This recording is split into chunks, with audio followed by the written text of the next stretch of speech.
do Senhor Jesus Cristo, queridos e amados irmãos de Nova Aliança, do grupo Mensagem do Pastor, do Púlpito.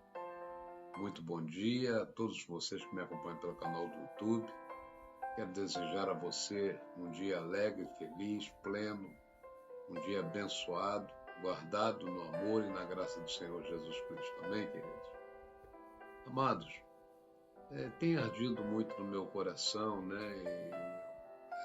a mensagem das coisas que estão acontecendo aí no mundo, dos sinais que estão previstos, E ontem eu coloquei assim vários reels, Reels são aqueles vídeos curtos, que são veiculados na rede social, registrando, a intensidade desses sinais previstos na palavra de Deus, principalmente Mateus 24, para o tempo do fim, E culminando, com a volta do Senhor Jesus Cristo e o arrebatamento.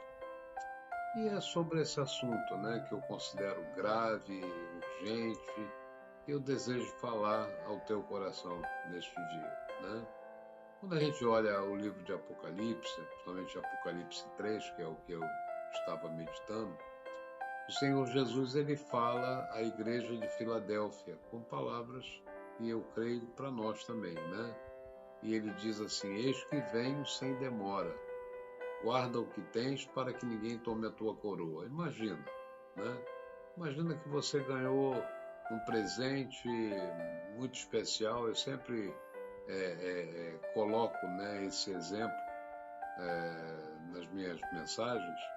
Imagina que eu te dei um valor, um valor em dinheiro, seja o que for, e você coloca no bolso algo valioso, que você não quer perder, na verdade, mas você deseja manter, Então você guardaria com cuidado isso? Claro que sim, Essa é uma mensagem que eu chamo de um lembrete de Deus para nós nos dias de hoje, nos ensinando a cuidar daquilo que realmente importa, que é a nossa fé, a nossa salvação, nosso relacionamento com Cristo, Olha, hoje nós temos, muitas denominações, E no tempo em que Jesus escreveu estas cartas, como hoje, cada igreja tinha características, desafios diferentes, realidades diferentes.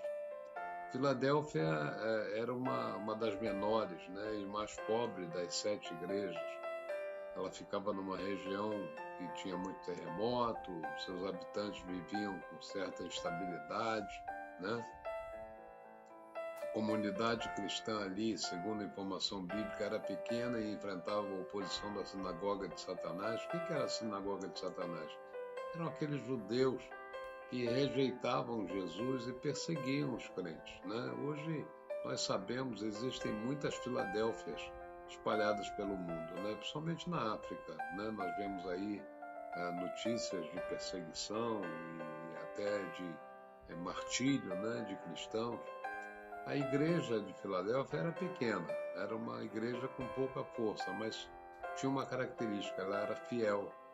Ela não tinha grandes recursos, não era numerosa, não tinha influência política, mas guardava a palavra de Cristo, e não negava o seu nome. E Jesus não fez nenhuma repreensão para Filadélfia. Aliás, das 7 cartas, apenas 2 não contêm críticas, que é Esmirna e Filadélfia.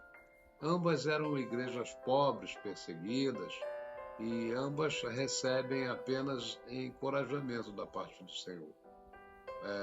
Jesus ele se apresenta a Filadélfia como o santo, o verdadeiro, o que tem a chave de Davi, o que abre ninguém fecha e fecha e ninguém abre. Só ele tem autoridade absoluta, e as portas que ele abre a gente sabe, ninguém pode fechar. E ele abriu uma porta para Filadélfia que ninguém poderia fechar. É exatamente a essa igreja que Jesus diz: guarda o que tens.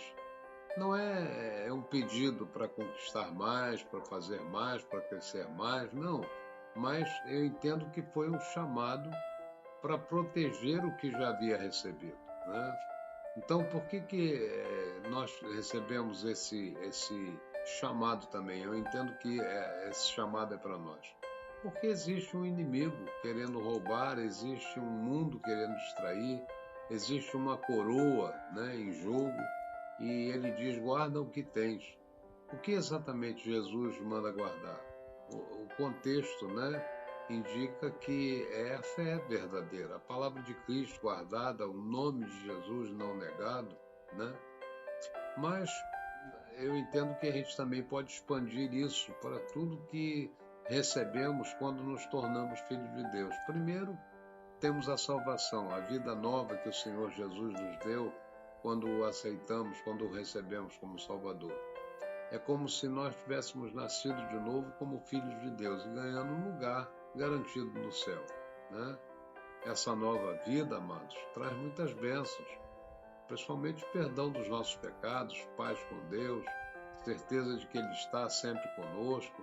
Olha, Paulo disse em Romanos 5, né, que, tendo sido, pois, justificados pela fé, tenhamos paz com Deus por meio de Jesus Cristo. É presente que não tem preço, né? Nós temos também a palavra de Deus, em que Paulo escreveu aos Filipenses 2, que nós devemos reter essa palavra, reter a palavra da vida, né? A mensagem do Evangelho que recebemos deve ser guardada no coração, deve ser vivida no dia a dia como sã doutrina, verdade bíblica, ensino apostólico. Tudo isso é tesouro a ser protegido, né? E temos também os dons e talentos que Deus nos deu para usarmos ao seu serviço, né? Cada crente recebeu capacitações específicas para a edificação do corpo de Cristo. Isso também faz parte do que tens, né? E deve ser usado e não enterrado, né? Então, amados, o que tens inclui salvação, palavra, dons, relacionamento, né? Não são conquistas nossas, não são patrimônios físicos. Ele não está se referindo à minha casa, guardar a minha casa, guardar o meu carro, guardar o meu emprego, a minha saúde, não. Mas aquilo que são presentes dele, e presentes preciosos devem ser guardados com cuidado. A frase, quando diz para que ninguém tome a tua coroa, nos mostra que a fidelidade tem recompensa e que essa recompensa pode ser perdida se nós não formos vigilantes. Não que a salvação se perca por descuido, mas que a coroa, o galardão, a recompensa pela fidelidade, essa sim está em disputa, né? E quando ele voltar, ele quer nos encontrar guardando o que recebemos. Então vamos entender melhor o que significa isso para nós hoje. Às vezes, nos acostumamos, né, com as bênçãos e paramos de valorizá-las, né? A salvação se torna rotina, a Bíblia acumula poeira, os dons ficam sem uso. Jesus diz: guarda, ou seja, a igreja, né? Nós que somos a igreja devemos proteger, valorizar, usar e não deixar se perder, né? Para que ninguém roube a tua coroa. Jesus avisa, né, que nós guardamos porque existe uma ameaça real. Nós devemos guardar porque existe uma ameaça real. A coroa pode ser tomada, não por Deus, que é fiel. Uma vez salvo, salvo para sempre. Mas nós podemos perder, né? Nós podemos perder por forças de trabalho, no trabalho, né, contra a nossa fidelidade, né? O inimigo espiritual é real, a Bíblia chama de diabo, ele anda ao nosso derredor, como está aí em 1 Pedro, capítulo 5. Ele quer roubar a nossa fé, a nossa alegria, a nossa perseverança, e para isso ele usa mentiras, desânimo, tentações, perseguições, infamações, calúnias, né? Enfim, tudo para nos fazer abandonar aquilo que temos, né? O mundo é outra dimensão que nos oferece muitas coisas que parecem boas, mas podem nos afastar de Deus. Dinheiro, fama, prazeres, conforto, aceitação social, nada disso é necessariamente mal, mas pode se tornar ídolo e vai competir com Cristo. E às vezes nós mesmos somos o maior obstáculo. Como assim, pastor, o maior obstáculo? Com os nossos desejos, com os nossos egoísmos, nossa preguiça espiritual, nossa tendência, né, ao pecado, nós somos tendenciosos ao pecado, tudo isso trabalha contra a fidelidade, né? Em Gálatas 5, Paulo diz que a carne cobiça contra o espírito e o espírito contra a carne, e estes se opõem um ao outro, são dimensões diferentes, né? Então, para nos proteger, nós precisamos usar o que? A armadura que Paulo fala lá em Efésios 6, que inclui justiça, evangelho, fé, salvação, palavra, oração, né? Não é equipamento opcional, mas é uma necessidade para quem quer guardar o que tem, que o já recebeu. E ele diz, Jesus diz na sua carta, diz que vem sem demora. O Senhor Jesus está voltando, amados. Maranata. Jesus começa o versículo com uma urgência. Eis que vem sem demora. Não é apenas uma informação. Não é. Mas é motivação, é um aviso grave. A volta de Cristo é iminente. Isso deve mudar como nós vivemos agora, né? Sem demora, ele diz, né? Não significa que vai ser logo mais à noite, vai ser à tarde ou amanhã, né? Não significa necessariamente marcando um tempo, mas que há uma necessidade de vigilância que precisa acontecer antes, né, dele voltar. Jesus pode voltar a qualquer momento. Não há mais profecias a ser cumpridas, não tem, irmãos.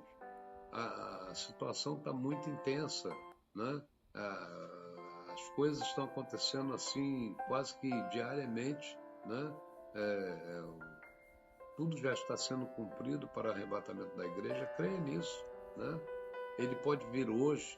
Jesus mesmo alertou em Mateus 24 que nós devemos vigiar porque não sabemos a hora, né? E ele pode vir como ladrão, né? Na hora que nós estivermos desapercebidos, porque o Filho do Homem há de vir a hora que não penseis de lá, diz lá na palavra, né? Em Mateus 24. Então a imprevisibilidade é intencional para nos manter o quê? Manter-nos vigilantes. Pedro lhe diz lá no capítulo 3, ele compara a volta de Cristo como um ladrão que chega de repente, ele diz, virá o dia do Senhor como um ladrão da noite, né? Não para assustar, olha, essa palavra não é para assustar, para causar pânico, mas para alertar. Nós não podemos dormir no ponto, o tempo passa rápido e não sabemos quanto tempo temos ainda, né? E a nossa vida é um vapor que aparece um pouco e logo depois se desvanece, como diz Tiago, né? Por isso, cada dia é a oportunidade de fazer o bem, de amar as pessoas, de testemunhar de Cristo, de viver esperando a volta dele, né? E isso nos ajuda a manter o foco, né? As coisas do mundo perdem um brilho quando comparadas com a glória que está preparada, que está por vir. As dificuldades presentes se tornam suportáveis quando nós lembramos que são temporárias. E terminando esta mensagem, ele diz para que ninguém tome a tua coroa, né? A coroa mencionada não é a salvação em si, mas a recompensa pela fidelidade. Jesus promete coroas aos fiéis. Em Apocalipse 2, ele diz à igreja de Minas, ser fiel até a morte, dar-te-ei a coroa da vida. Paulo fala da coroa da justiça, que o Senhor dará a todos os que amarem a sua vinda, né? Está lá em 2 Timóteo capítulo 4. E Tiago também menciona a coroa da vida prometida àqueles que suportam a tentação. Essas coroas representam a recompensa eterna, né? Que aguarda os fiéis, aqueles que se mantiverem fiéis, aqueles que perseverarem. Não são conquistadas pelo nosso mérito, não é isso, né? Mas são dadas pela graça aos que perseverarem na fé, né? E o que é mais glorioso, que nós receberemos essas coroas e as lançaremos aos pés de Jesus em adoração, como está em Apocalipse 4, né? A recompensa final é poder honrá-lo para sempre. Amém, queridos? Então medite nisso, faça uma introspecção, esteja alerta, as trombetas estão soando, olha, um sonido intenso, e creia nisso. Amém? Deus te abençoe, dê um like nessa mensagem, compartilhe ela com alguém, isso é muito importante. E fique atento, porque os dias são maus e antecedem a vinda do Senhor Jesus. Maranata. Fique com Deus. Um grande abraço. Até a próxima.